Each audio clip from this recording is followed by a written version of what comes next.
किसका नियम है? कूलाम का नियम। क्लास 12 सब्जेक्ट फिजिक्स के लिए पहला चैप्टर क्या है? विद्युत क्षेत्र और आवेश। तो कूलाम का व्युत्क्रम बल का नियम क्या होता है कि इस नियमानुसार दो बिंदु आवेशों के बीच लगने वाला कौन सा बल? आकर्षण या प्रतिकर्षण बल। उन आवेशों के परिमाण के गुणनफल के समानुपाती तथा उनकी बीच की दूरी के वर्ग के व्युत्क्रमानुपाती होता है। अब जैसे हमने मान लिया कि भाई दो बिंदु आवेश कौन कौन से? Q1 और Q2। इनकी बीच की दूरी क्या है? r। तो कूलाम के अनुसार F समानुपाती क्या हो जाएगा? आवेशों के गुणनफल के समानुपाती। तो F समानुपाती Q1 Q2 और F व्युत्क्रमानुपाती क्या हो जाएगा? दूरी का वर्ग कर देंगे। अब जिन दोनों को एक साथ करके लिखेंगे तो लिखा समीकरण 1 बार समीकरण 2 से। तो F समानुपाती Q1 Q2 अपान क्या है? ऊपर आ जाएगा Q1 Q2, नीचे क्या जाएगा? r²।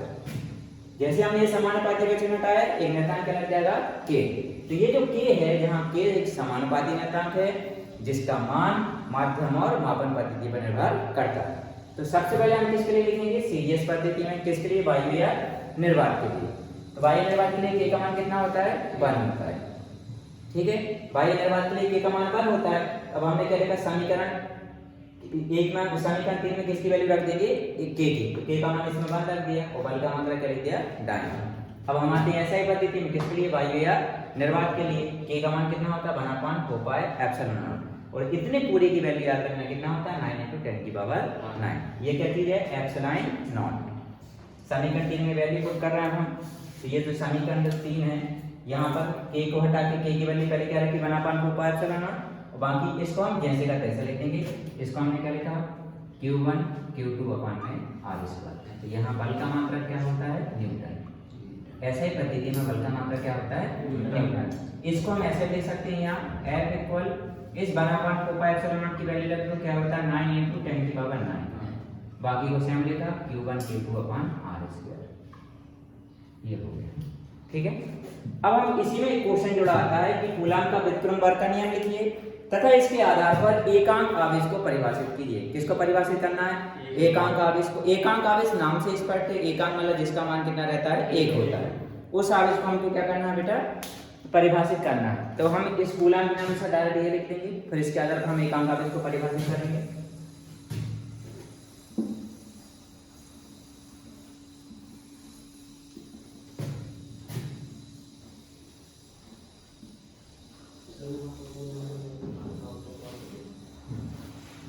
अब हम किसके आधार पर एकांक आवेश को परिभाषित कर रहे हैं? कूलाम के नियम। तो हम एकांक आवेश को परिभाषित कर रहे हैं, तो हेडिंग डाली पहले एकांक आवेश। तो पहले हमने लिखा है इसमें कूलाम के अनुसार,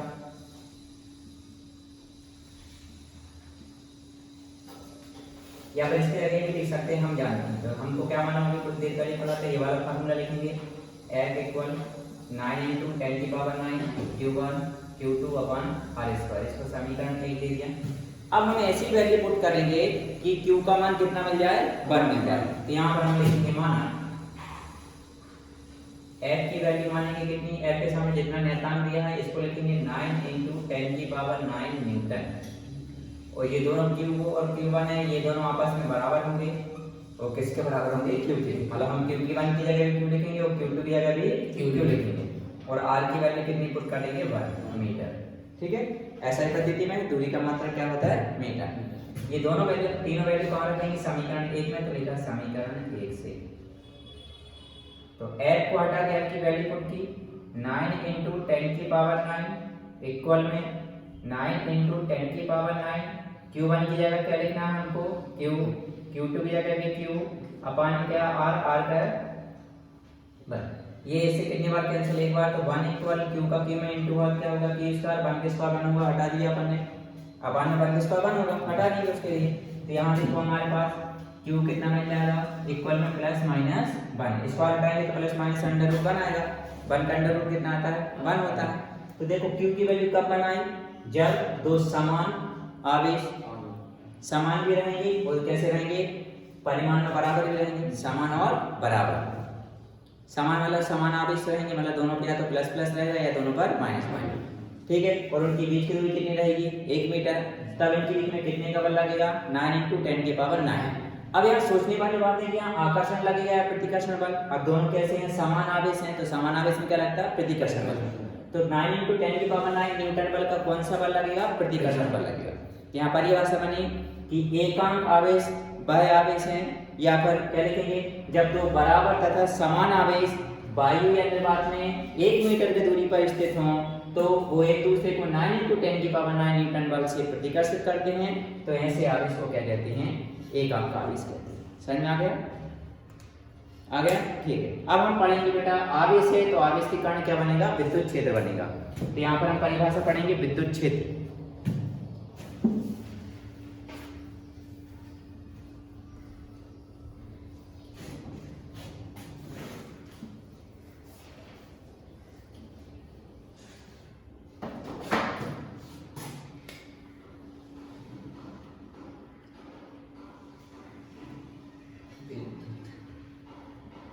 तो विद्युत क्षेत्र क्या रहता है, जैसे हमने कोई आवेश लिया तो इसके आवेश के चारों ओर एक क्षेत्र बन जाएगा।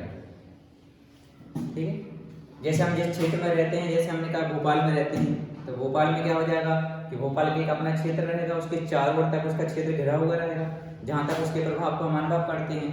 तो भोपाल के जो सेंटर के चारों ओर के क्षेत्र जहाँ तक हम उसके प्रभाव का अनुभव करेंगे वो भोपाल का क्षेत्र हो जाएगा। ऐसे ही आवेश के चारों ओर तक का वह क्षेत्र जहाँ तक उसके प्रभाव का अनुभव कर लेंगे उस क्षेत्र को क्या बोलते हैं, विद्युत क्षेत्र। तो परिभाषा क्या बनी विद्युत क्षेत्र की, कि किसी आवेश के चारों ओर का वह क्षेत्र जहां तक उसके प्रभाव को अनुभव किया जा सकता है क्या कहलाता है, विद्युत क्षेत्र कहलाता है। अब आता है विद्युत क्षेत्र की तीव्रता।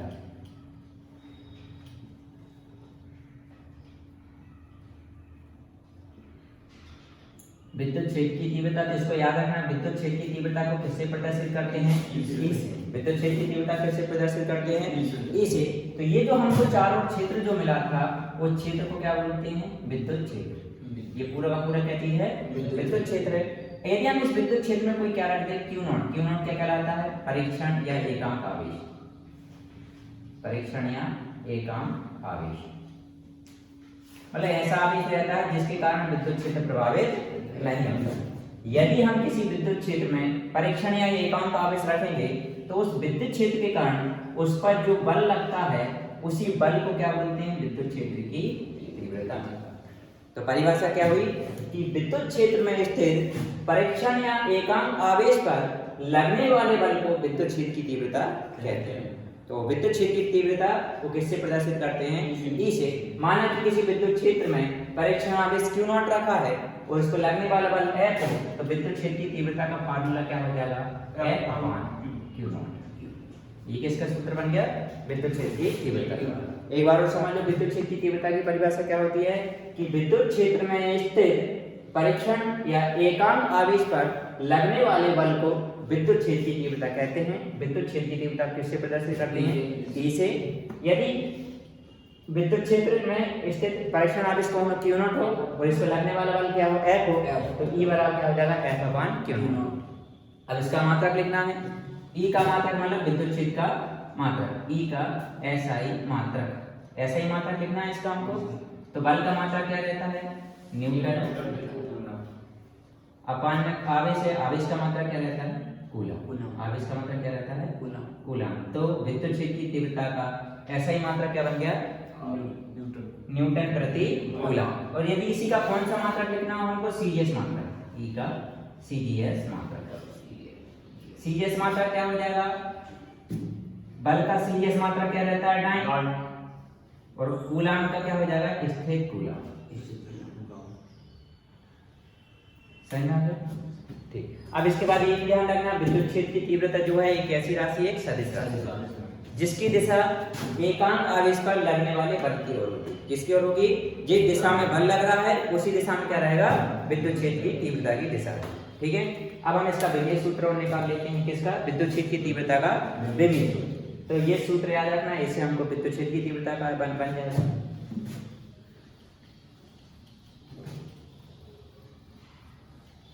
किसका विभेद सूत्र निकालना है, विद्युत क्षेत्र की तीव्रता का विभेद सूत्र।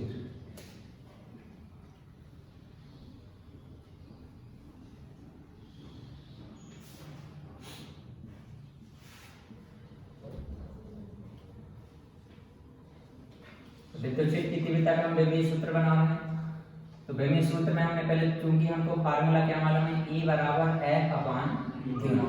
ठीक है, अब यहाँ से याद रखना बेटा, F क्या चीज है? बल। बल है। तो F क्या चीज है? बल। और Q क्या चीज है? आवेश। Q क्या होता है? आवेश। बल बराबर होता है द्रव्यमान इंटू त्वरण। बल बराबर क्या होता है? द्रव्यमान इंटू त्वरण। और आवेश क्या होता है? विद्युत धारा इंटू समय। ठीक है, विद्युत धारा इंटू समय। द्रव्यमान का मात्रा क्या रहता है? किलोग्राम। द्रव्यमान का मात्रा क्या रहता है? किलोग्राम।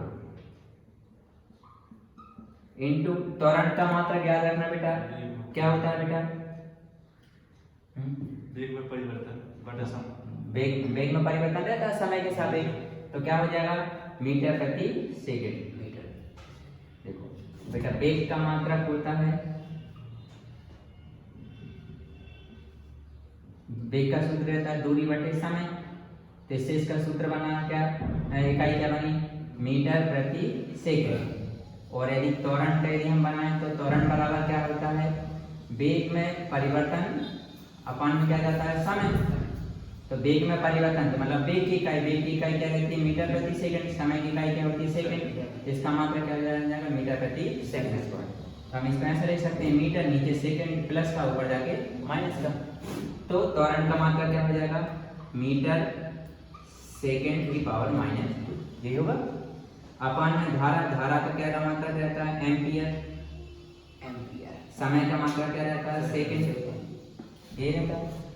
अब इसको और सॉल्व करो, किलोग्राम इंटू मीटर की जगह हमने मीटर लिख दिया। एक सेकंड नीचे का ऊपर बढ़ जाएगा तो किसका हो जाएगा? माइनस का। तो -2 और -1 कितना हो जाएगा? -3। तो ये एम्पियर नीचे प्लस का था, ऊपर जाके किसका हो जाएगा? माइनस का। तो ये हो गया एम्पियर इनवर्स। वेग में सूत्र बन जाएगा इसका, द्रव्यमान किलोग्राम किसका? द्रव्यमान का, तो m हो जाएगा। देखो बेटा, वेग में सूत्र में कौन कौन आते हैं? m, l, t और a। m द्रव्यमान के लिए, l लंबाई की मात्रा मीटर के लिए, t समय सेकंड के लिए, और a किसका है? एम्पियर का। तो देखो किलोग्राम की कितनी घात है? तो कुछ नहीं, घात तो एक ही है, तो m आके लिख दिया। मीटर एक ही है तो l लिख दिया। t समय की कितनी दी है? -3, तो t में कितनी पावर लग जाएगी? -3। एम्पियर में कितनी है? -1। ये बन गया वेग। सही ना आ गया? ऐसे भी बना सकते हैं, डायरेक्ट याद करो तो और अच्छी बात है। तो ऑब्जेक्टिव में लेकिन बनाना आना चाहिए कि वेग सूत्र कैसे बनाते हैं। ठीक है, ये हो गया। हमने अभी क्या पढ़ा? विद्युत क्षेत्र। तो विद्युत क्षेत्र क्या पढ़ा था? किसी आवेश के चारों का वह क्षेत्र जहां पर उसके प्रभाव को अनुभव किया जा सके, क्या कहलाता है? विद्युत क्षेत्र। अब विद्युत क्षेत्र की तीव्रता, तो विद्युत क्षेत्र की तीव्रता क्या होती है कि विद्युत क्षेत्र में स्थित एकांक या परीक्षण आवेश जितने बल का अनुभव करता है उसे क्या बोलते हैं? विद्युत क्षेत्र की तीव्रता। समझ में आ गया? अब हम बिंदु आवेश के कारण विद्युत क्षेत्र की तीव्रता के लिए फार्मूला निकालेंगे।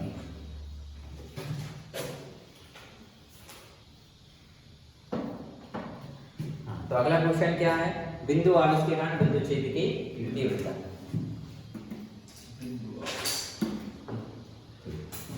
अगला हम पढ़ रहे हैं बिंदु आवेश के कारण विद्युत क्षेत्र की तीव्रता।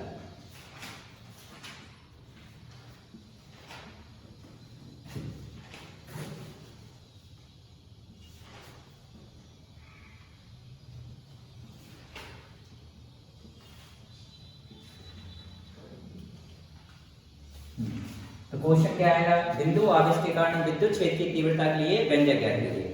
पहले हमको विद्युत क्षेत्र की तीव्रता का फार्मूला मालूम होना चाहिए। E बराबर क्या होता है? F/Q0। ये हमको फार्मूला याद होना चाहिए।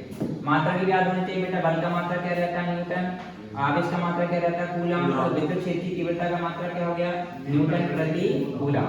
ठीक है, तो यहाँ क्वेश्चन क्या बन रहा है कि बिंदु आवेश के कारण विद्युत क्षेत्र की तीव्रता के लिए व्यंजक ज्ञात कीजिए। तो पहले हम एक बिंदु लेंगे, ये बिंदु लिया O, इस पर हम क्या लेंगे? बिंदु आवेश Q। मान लिया कि इससे किस दूरी पर? R दूरी पर। किस बिंदु पर रखा है? D। इस पर हमको क्या निकालना है बेटा? विद्युत क्षेत्र की तीव्रता। तो विद्युत क्षेत्र की तीव्रता के लिए क्या जरूरत पड़ेगी? जिस बिंदु पर हमको विद्युत क्षेत्र की तीव्रता निकालनी है उस पर परीक्षण आवेश या एकांक आवेश रखना पड़ेगा। तो मान लिया कि हमने बिंदु P पर एक परीक्षण या एकांक आवेश क्या रख दिया? Q0। ठीक है, तो Q0 बल का अनुभव करेगा, और जो बल का अनुभव करेगा उसी बल को क्या बोलते हैं? विद्युत क्षेत्र की तीव्रता। तो एक दिशा में बल लगेगा, दूसरी दिशा में क्या आएगी? विद्युत क्षेत्र की तीव्रता। ठीक है, तो ये क्या लिखेंगे?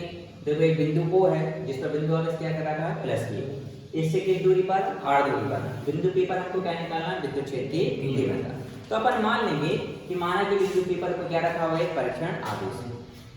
अब इस Q के कारण इसको बल लगेगा, वो बल किसके नियम से निकलेगा, कूलम के नियम से। और कूलम के नियम से बल का फार्मूला भी हमने कुछ देर पहले पढ़ा था, क्या होता है, F इक्वल 1/4πε0 Q1 Q2 अपान R स्क्वायर। तो देखो Q1 की जगह हम क्या लिखेंगे इसमें Q, Q2 की जगह क्या लिखेंगे Q0। ठीक है, बाकी दूरी तो यही मानी हमने R। तो थ्योरी में क्या लिखेंगे, क्वेश्चन क्या है, बिंदु आवेश के कारण विद्युत क्षेत्र की तीव्रता के लिए व्यंजक क्या कीजिए। तो हमने पहले डायग्राम बनाया, इसमें ये चित्र बना दिया डायग्राम। पहले क्या लिखा, माना कि बिंदु O पर कोई बिंदु आवेश प्लस Q स्थित है, इससे स्मॉल r दूरी पर स्थित बिंदु P पर विद्युत क्षेत्र की तीव्रता के लिए व्यंजक ज्ञात करना है। तो माना कि बिंदु P पर कोई परीक्षण आवेश Q0 रखा है, तो कूलम के नियमानुसार Q और Q0 पर लगने वाला बल किसके नियमानुसार, कूलम।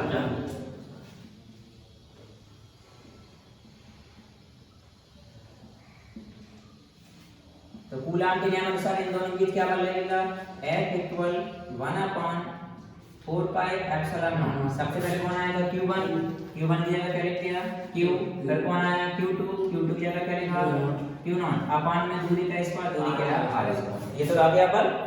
अब हमको क्या निकालना, बिंदु P पर विद्युत क्षेत्र की तीव्रता। तो देखा क्योंकि बिंदु P पर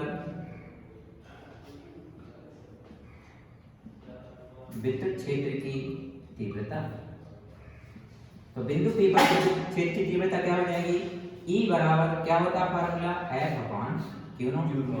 मतलब यहाँ से हम F की वैल्यू इसमें रख दें, तो इसको चाहो तो समीकरण 1 दे दिया, इसको समीकरण 2, तो लिखा समीकरण 1 व 2 से। तो यहाँ पर हम वैल्यू पुट कर दे रहे हैं।